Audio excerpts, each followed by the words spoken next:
باشكرا على كاكا عقيده واما عقيده واما بير وباور وبالراي منها همو كسيبه مسلمان زاني على حتى من حزب المانيا كان هربناونا يعني حزب المانيا كان والاسلام كان هميان بمسلمان زانم هميان دوست وبراي منن الا من كسيكم بي كافر كخوي بدمي خوي بلي من كافرم على اما عقيده وبير وباوري من هميان بي مسلمان الا او كسي خوي بلي من كافرم الا او كسي خوي بلي من كافرم اما عقيده وبير وباوري من پشیمانی شنی حتی تازگی هفته لما پیش لجاتی وی پشیمان بیت ولم هم کفره قصی به ایم مانان وتو يعني دولار رويه وامانه كرن امانه شوابين دولار رويه اما وشكاني او دلم او يا اخي هرب رتلش تكفيري ذاك دي لو كافره مشركه مرتده اذا اصلا مني ظلمت فيها جاهله سفيهه كل نخوانوارا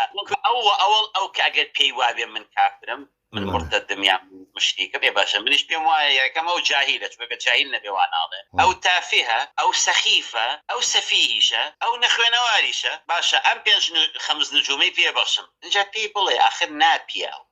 نانجي يلا انا والله اشترك يا اخي يا باركي يا اخي يا كرك يا اخي يا مانكا يعني نظر اما شي جروب يكن شي تعقيم يكن وحكمي اماني شيك على حتى ملا بختيار يشم مسلمانه يعني ملا بختيار على مادام بدمي خوي نالي من كافرم حتى ملا بختيار يعني ملا بختيار خوي وتي كسب نالي كافره او من سنيش مو وبروايشن باسلامي وبروايشن بيهدي باش يتم شي بكم يبو بتبوك لبرت ما مصالي بابيلا واينود بله اقعد ايه يا اخي باش بغم نولات ودروكي كافر يا اخو من لدلي اواني يا اخو من لدلي اواني يا باشا شيطانش بدمي خوي نالي من كافر من نبيستوا بلا من كافر على كفرم كردوا فرعونش نالي من كافرم حتى كاكا كان كافري زور هنا ما يقتلنا خوش كنا على اخوانا وملحد الناس حكمي او كسر شي ما وصل والله ولا ناوي شي فرق هيك جزاك الله خيرا بس يوم ملاك امتيار يمكن بلا برسم موضوع التكفير كرني ملاك امتيار اما ايش يكون من مزم وجاهل وتازه بيجشتوانا نيه موضوع ملاك امتيار نعوذ بالله دول روتان كسي بعقل جاهل ونفهم ونزان نبيت الجنا اواني كلنا حزب علماني كان خدي خوشانا اذان كابدا يكون ملاك امتيار بيمدي بدين جلال طالباني اذان ملاك امتيار كافره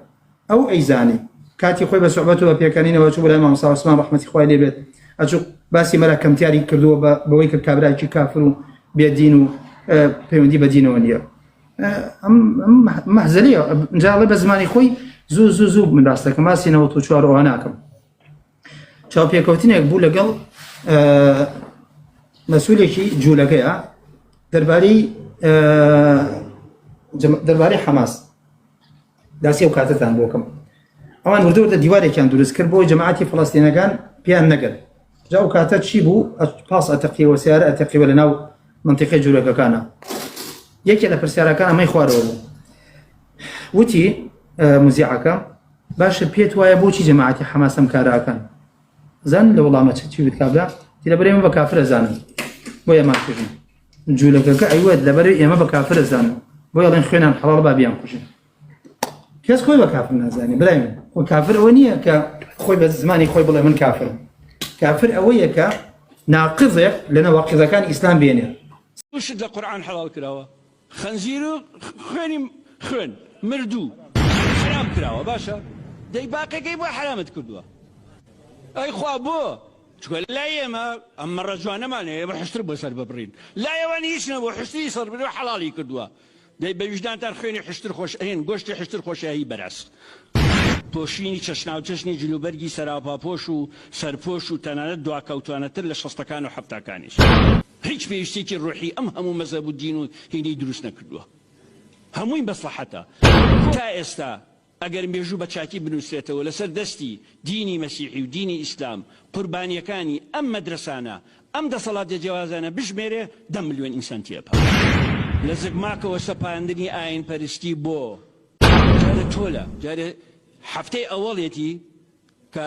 ڕەنگە دایکی پێی نەزانی پێسکی بڕە ئەو ئیسلامە پەروەردگار بۆچی چوار ژنەی بۆ پیا و بەمەرجی توانای مادی و سێکسی حەڵال کردووە و ژنیش توانای مادی و سێکسیشی هەبێ دەیان کۆت و بەند خراوەتە گردنی سەربەستی ژن چۆنچەنی یەقینمان هەبێ کە قورئان دوای دەیان ساڵ لە کۆچی دوایی پێغەمبەر کۆکراوەتەوە و لە ناو سەدان هەزار فەرمودەی پێغەمبەر دوای سەدەیەک فەرمودە بژێر کراون و باقیەکەی نەسل منراون چۆنی مافی حکومدانی کوفر و ئلحاد لەسەر خەڵک لە مەلای مزگەوت و زانایانی ئاینی بسەنرێتەوە نییە